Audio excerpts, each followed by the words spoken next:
Good morning class students. आज हम नवतरंग हिंदी व्याकरण, जो आपकी हिंदी व्याकरण की पुस्तक का नाम है, उसका पहला पार्ट रीड करेंगे, भाषा और व्याकरण।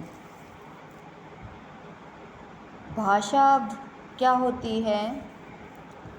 भाषा वह माध्यम है जिसके द्वारा हम अपने विचार दूसरों तक पहुंचाते हैं और दूसरों के विचारों को हम सुनकर समझते हैं। तो भाषा नहीं होगी तो हम आपस में अपने विचारों का आदान प्रदान नहीं कर पाएंगे, एक दूसरे की बात को नहीं समझ पाएंगे। तो भाषा का होना ज़रूरी है। साथ में है व्याकरण। व्याकरण का क्या काम होता है? व्याकरण भाषा को शुद्ध करता है। शुद्ध करने की जानकारी हमें व्याकरण से मिलती है। जैसे मान लो कोई सेंटेंस है, वे पढ़ रहा है, तो ये क्या हो गया? गलत है। वे पढ़ रहे हैं आएगा, तो इसकी जानकारी हमें किससे मिलती है? व्याकरण से। ओके, अब हम पढ़ेंगे पाठ। भाषा क्या है? आपकी दाईं ओर ये चित्र दिया गया है पुस्तक पर। मुझे परीक्षा में प्रथम स्थान प्राप्त हुआ है।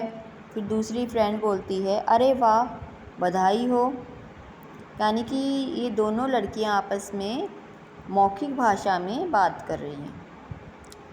तो भाषा क्या है? मनुष्य अपने भावों और विचारों को विभिन्न तरीकों से व्यक्त करता है। वह अपनी भावनाओं को व्यक्त करने के लिए कभी संकेतों, कभी मौखिक और कभी लिखित माध्यमों का प्रयोग करता है। शब्दों द्वारा विचारों के आदान प्रदान को ही हम भाषा कहते हैं। दिए गए चित्र में रितिका अपने मित्र अंशिका को बोलकर अपने प्रथम स्थान प्राप्त करने के बारे में बता रही है। अंशिका भी रितिका की बात सुनकर उसे बधाई दे रही है। तो आपस में दोनों फ्रेंड्स मौखिक भाषा में बात कर रही हैं।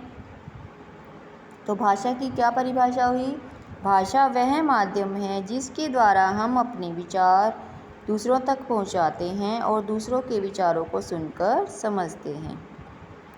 भाषा शब्द संस्कृत की भाष धातु से बना है, जिसका अर्थ होता है बोलना। अतः मनुष्य बोलने के लिए जिन ध्वनियों का प्रयोग करता है उन्हें भाषा कहते हैं। मुख से उच्चारित ध्वनियों का एक निश्चित क्रम होता है, तभी वह भिन्न भिन्न ध्वनियों का निर्माण कर पाती है और विचारों के आदान प्रदान में सक्षम होती है। भाषा के दो रूप होते हैं, लिखित भाषा और मौखिक भाषा।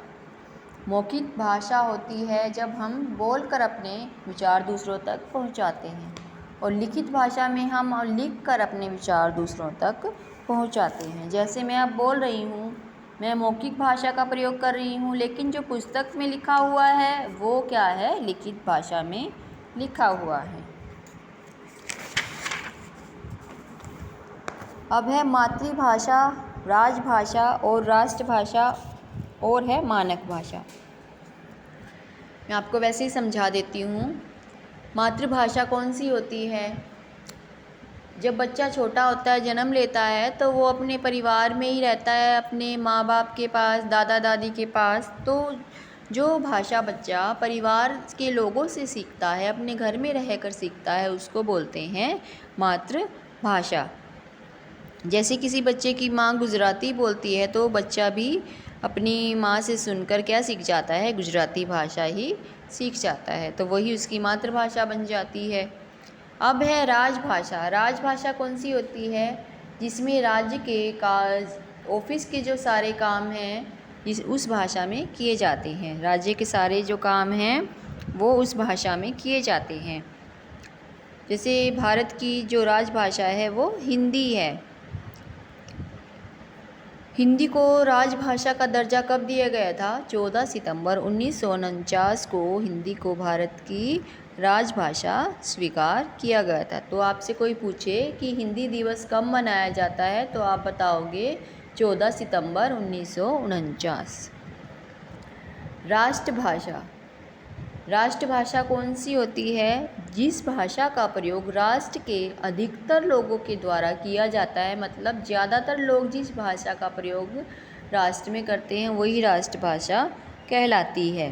तो हिंदी हमारी राष्ट्रभाषा है। अब है मानक भाषा। भाषा में एक रूपता लाने के लिए, मतलब सब जगह एक जैसी भाषा का प्रयोग हो। जैसे ये नहीं है कि कहीं पे हम किसी शब्द को अलग तरीके से लिखते हैं हिंदी में, कहीं पर अलग तरीके से लिखते हैं, तो एक जो है उसका लिखने का तरीका फिक्स कर दिया जाता है। तो ये कौन करता है? विद्वान करते हैं, जिनको नॉलेज ज़्यादा होती है, विद्वान भाषाविद, जिनको ज़्यादा ज्ञान होता है, वो भाषा में एक रूपता लाने के लिए इस भाषा को मान्यता देते हैं। उस भाषा को ही मानक भाषा कहते हैं। भाषा में एक ही वर्ण या शब्द के एक से अधिक रूप प्रचलित हो सकते हैं। उनमें से किसी एक रूप को विद्वानों द्वारा मानक रूप दे दिया जाता है। जैसे दुख को कई लोग इस तरीके से लिखते हैं, दुख, कई बीच में बिंदी लगा के लिखते हैं दुख, तो सब अलग अलग तरीके से लिखते हैं ना। तो ये फिक्स कौन करता है? ये करता है मानक भाषा वाले लोग। वर्तमान रूपों में अब हल चिन्हों का प्रयोग किया जाता है। भारतीय संविधान में 22 भाषाओं को मान्यता दी गई है। इनके नाम हैं हिंदी, गुजराती, मराठी, संस्कृत, नेपाली, मैथिली, पंजाबी, बंगाली, उर्दू, सिंधी, कोंकणी, असमिया, संथाली, बोडो, उड़िया, मणिपुरी, डोगरी, कश्मीरी, कन्नड़, तमिल, तेलुगु और मलयालम। ये 22 भाषाएं हैं जिनको मान्यता दी गई है। अब है बोली। भाषा के क्षेत्रीय रूप को बोली कहते हैं। बोली और भाषा में जो अंतर है उसे कैसे पहचानेंगे? बोली जो है निश्चित क्षेत्र में बोली जाती है, एक सीमित क्षेत्र में बोली जाती है, लेकिन जो भाषा है वो बड़े स्तर पर बहुत जगह पर बोली जाती है। जैसे बोली हो गई राजस्थानी, तो राजस्थानी सिर्फ कहाँ बोली जाएगी? राजस्थानी सिर्फ राजस्थान में ही बोली जाएगी ना, तो उसका क्षेत्र सीमित हो गया। तो बोली का क्षेत्र होता है सीमित। और भाषा जैसे हिंदी भाषा है वो तो देश में बहुत लोग इस्तेमाल करते हैं, तो उसको बोलते हैं भाषा। उपभाषा, बोली का विकास होने पर उसका क्षेत्र बढ़ जाता है। ऐसे में पढ़ा लिखा वर्ग भी उसे प्रयोग में लाने लगता है और उसमें साहित्य का निर्माण होने लगता है। जैसे ब्रज हो गई, अवधी आदि बोलियाँ, परंतु साहित्य में स्थान पाने पर ये उपभाषाएं बन जाती है। जब जो बोली होती है ना उनका प्रयोग साहित्य में होने लग जाता है तो वो उपभाषाएं बन जाती है। लिपि, जो भाषा हम बोल रहे हैं उसको लिखना भी तो पड़ेगा, तो उसको लिखने के ढंग को, तरीके को हम क्या बोलते हैं? लिपि कहते हैं।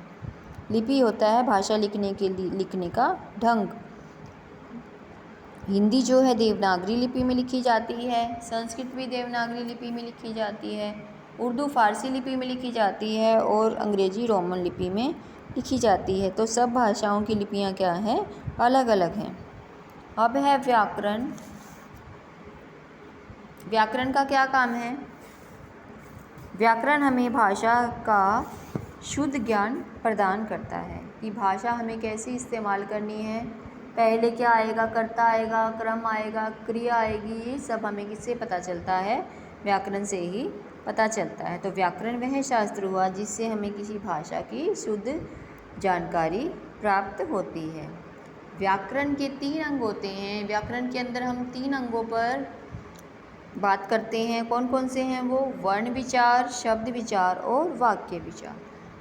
वर्ण विचार में हम अध्ययन करेंगे वर्णों के बारे में, उनके प्रकारों के बारे में, उनके भेदों के बारे में। और शब्द विचार में हम बात करेंगे शब्दों के बारे में, उनकी उत्पत्ति के आधार पर रचना, उनकी व्युत्पत्ति के आधार पर रचना, ये सब हम इसके अंदर अध्ययन करेंगे। और वाक्य विचार में वाक्य के भेद, नियम, विश्लेषण, संश्लेषण आदि इन सब पर विचार करेंगे। तो हमने इस पाठ में पढ़ा भाषा के बारे में, उसके प्रकारों के बारे में, व्याकरण के बारे में, लिपि के बारे में, मातृभाषा, राजभाषा, राष्ट्रभाषा इन सब के ऊपर हमने चर्चा की है। आपको समझ में आ गया होगा। तो स्टूडेंट्स, इसकी असाइनमेंट मैं आपको कल सेंड करूँगी। अभी आप इस वीडियो को ध्यान से सुन लेना और समझ लेना। Okay, thanks.